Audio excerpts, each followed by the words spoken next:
Eu leio um desabafo do pastor Ricardo Gondim. Estou cansado. O desabafo de um homem de Deus. Cansei. Entendo que o mundo evangélico não admite que um pastor confesse o seu cansaço.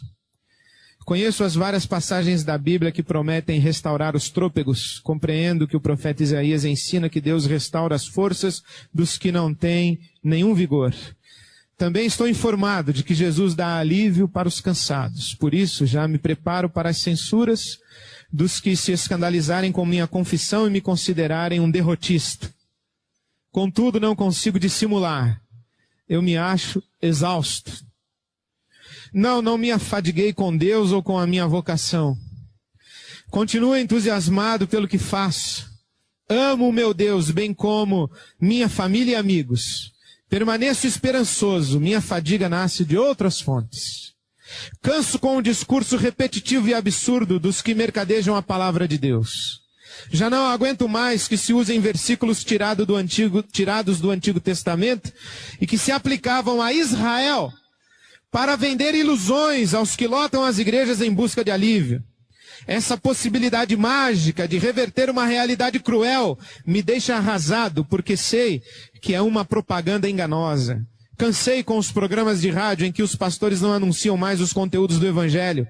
Gastam o tempo alardeando as virtudes de suas próprias instituições. Causa tédio tomar consciência das infinitas campanhas e correntes de oração, todas visando exclusivamente encher os seus templos. Considero os amuletos evangélicos horríveis. Cansei de ter de explicar que há uma diferença brutal entre a fé bíblica e as crendices supersticiosas. Canso com a leitura simplista que algumas correntes evangélicas fazem da realidade. Sinto-me triste quando percebo que a injustiça social é vista como uma conspiração satânica e não como fruto de uma construção social perversa. Não consideram os séculos de preconceitos, nem que existe uma economia perversa privilegiando as elites há séculos. Não aguento mais cultos de amarrar demônios ou de desfazer as maldições que pairam sobre o Brasil e o mundo. Canso com a repetição enfadonha das teologias sem criatividade nem riqueza poética. Sinto pena dos teólogos que se contentam em reproduzir o que os outros escreveram há séculos. Presos às molduras de suas escolas teológicas, não conseguem admitir que haja outros ângulos de leitura das Escrituras. Convivem com uma teologia pronta, não enxergam sua pobreza porque acreditam que basta aprofundarem um conhecimento científico da Bíblia e desvendarão os mistérios de Deus. A aridez fundamentalista exaure as minhas forças. Canso com os estereótipos pentecostais. Como é doloroso observá-los. Sem uma visitação nova do Espírito Santo, buscam criar ambientes espirituais com gritos e manifestações emocionais. Não há nada mais desolador que um culto pentecostal com uma coreografia preservada, mas sem vitalidade espiritual. Cansei, inclusive, de ouvir piadas contadas pelos próprios pentecostais sobre os dons espirituais. Cansei de ouvir relatos sobre evangelistas estrangeiros que vêm ao Brasil para soprar sobre as multidões. Fico abatido com eles porque sei que provocam que as pessoas caiam sob o poder de Deus, entre aspas, para tirar fotografias ou gravar os acontecimentos e depois levantar fortunas em seus países de origem. Canso com as perguntas que me fazem sobre a conduta cristã e o legalismo.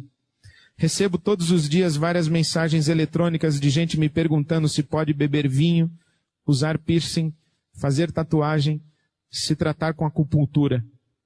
A lista é enorme e parece inexaurível. Canso com essa mentalidade pequena, que não sai das questiúnculas, que não concebe um exercício religioso mais nobre, que não pensa em grandes temas. Canso com gente que precisa de cabrestos, que não sabe ser livre e não consegue caminhar com princípios. Acho intolerável conviver com aqueles que se acomodam com uma existência sob o domínio da lei e não do amor. Canso com os livros evangélicos traduzidos para o português.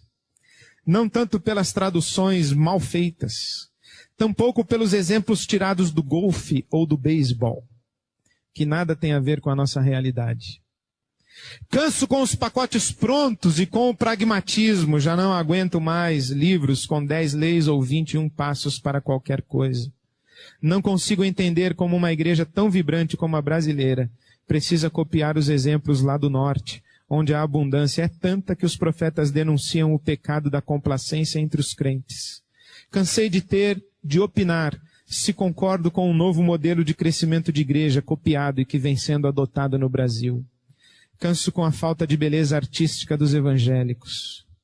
Canso de explicar que nem todos os pastores são gananciosos e que as igrejas não existem para enriquecer a sua liderança.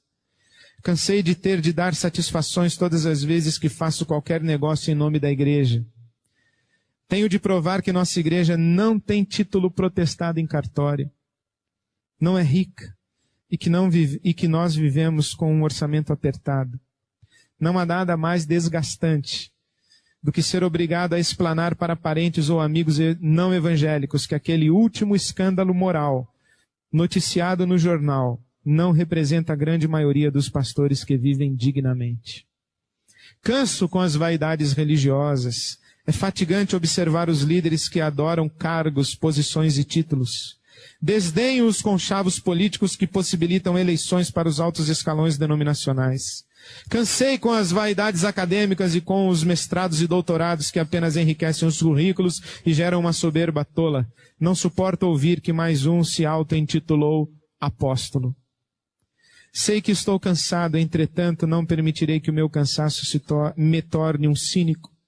Decidi lutar para não atrofiar o meu coração.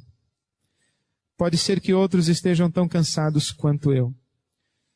Se é o seu caso, convido então a mudar a sua agenda, romper com as estruturas religiosas que sugam suas energias, voltar ao primeiro amor. Jesus afirmou que não adianta ganhar o mundo inteiro e perder a alma. Ainda é tempo de salvar a nossa. E lendo esses 3 desabafos, eu também aproveito para publicamente bater uma estaca de concordância e fazer um tributo de gratidão a 3 irmãos, dentre tantos na igreja no nosso país, que têm me orientado na fé e que têm me ensinado o que é ser cristão. São homens diferentes, cada um com sua história, cada um com sua dor, cada um com sua fé, cada um com sua experiência com Deus, cada um com seu pecado, oculto ou revelado, mas homens que têm tentado andar com Deus e homens de quem eu tenho andado perto o suficiente para acreditar que, de fato, eles têm feito o que podem para andar com o Senhor.